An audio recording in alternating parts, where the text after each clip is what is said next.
Toxic relationships are not implemented in animated media just for shock value. It is there to tell a story of the character's inner turmoil and the possible impact that led to the journey we observe on screen.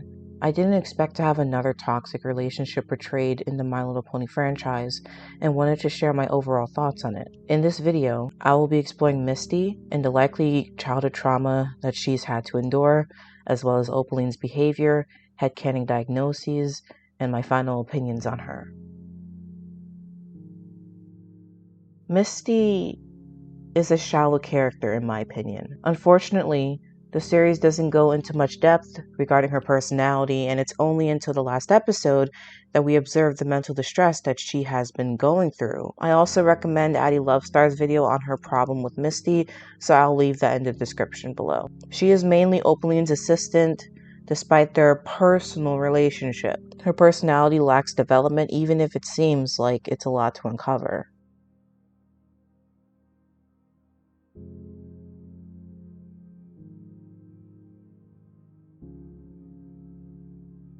Dealing with abuse is difficult because it changes our views of the past, and diving into the future feels heavy and uncertain. However, I do not want this to be a recurring dilemma to be brought up without a building exposition, which is something I'm nervous about because the continuous plot holes have not been filled since the movie.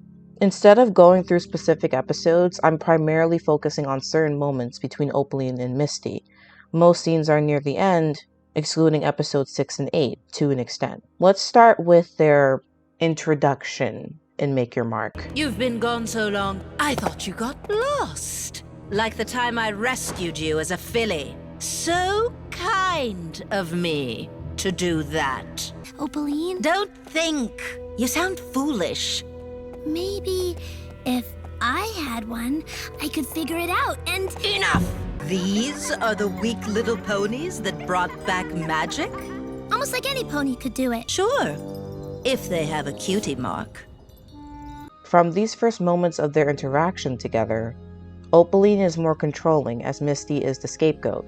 I won't go into much detail yet since I want to use more examples in episode 8. To me, this explains two things. One, why Misty is constantly nervous about her future without a cutie mark, and two, why she's hypervigilant. Her abuser has a high temper and expects things to go as planned. Misty is clumsy and uncoordinated, so I can understand Opaline can be easily agitated. However, it revolved into objectionable acts that shouldn't have occurred at all. Furthermore, their relationship is very similar to Rapunzel and Mother Gothel, but it's not as bold. If you want to check out more of the topic, I recommend watching Cinema Therapy and the breakdown of gaslighting that is used throughout the film between both characters. I will also leave that in the description. What I dislike about this representation of abuse is the surface level pressure due to their younger audience. You can argue that children cannot handle these topics, however, they have witnessed more violence in animation within Disney's 100 years. Probably the best depiction is in Cinderella. The evil stepmother is one of the best villains in Disney's history because it shows how destructive she's been. However, the horrific scene of the stepsisters tearing away the layers of Cinderella's custom-made dress for the ball while yelling and shouting is just appalling. Even as an adult, my anxiety heightens just from watching it. Therefore, Opaline is just a mysterious cookie-cutter villain with a less varying temperament. Well, Then all your wildest dreams can come true! even the community garden? That's your wildest dream? Opaline also reminds me of Disney's first major villain, the Evil Queen. She has a simplistic motive and objective. I want to be the fairest in all the land, so I will kill Snow White. Things became more interesting after she gave up her beauty just to murder someone. At least the queen is still memorable, especially her physical traits. I'm going to resort to the wiki for Opaline because it's probably better well said than I could have.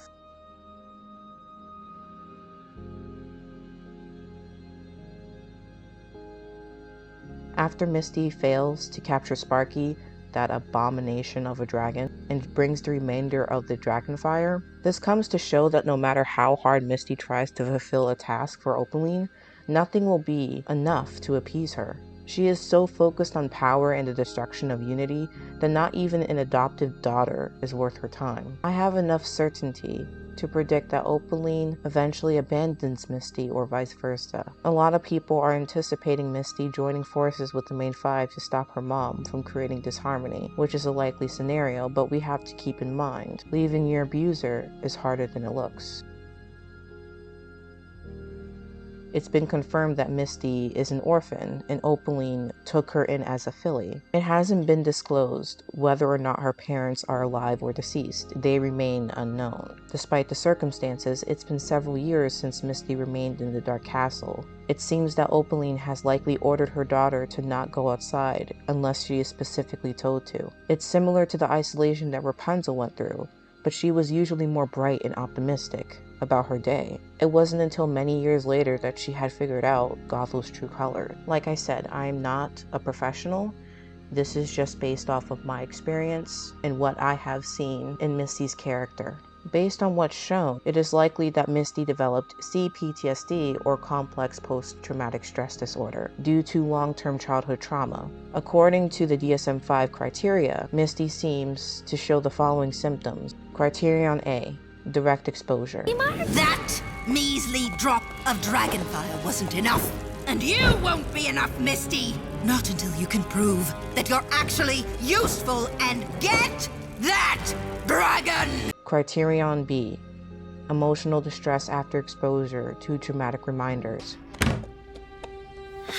For some pony made of fire, I've never met a heart so cold. Criterion C, trauma-related thoughts or feelings.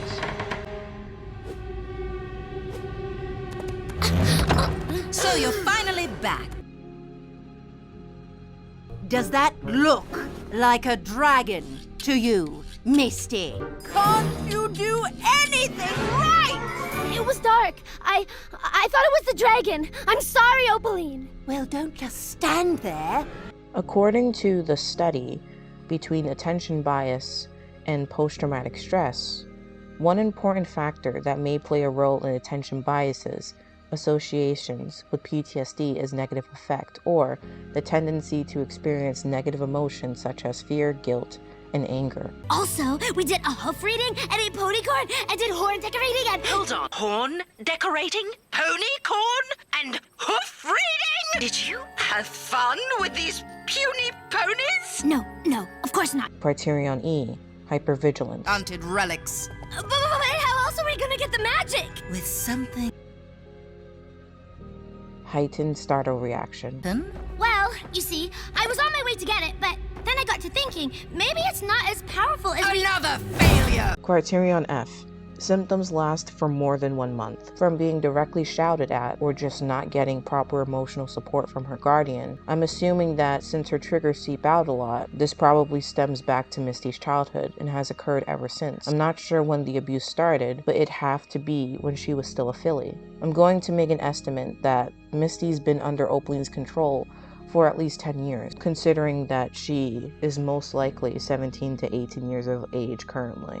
Criterion G, symptoms create distress or functional impairment, examples being social or occupational. Throughout the series, it is visible that Misty is socially awkward, and it's not a dumb quirk for people to like more, right? Social anxiety can play a huge role when connected to post-traumatic stress. Being isolated practically her whole life, Misty is frantic while talking too fast. The main example I will use is when an eccentric Izzy meets Misty. Hi, friend! What's your name?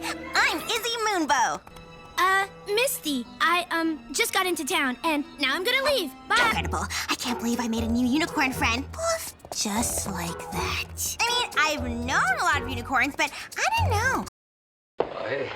Oh, you must be Kramer. I've heard about you.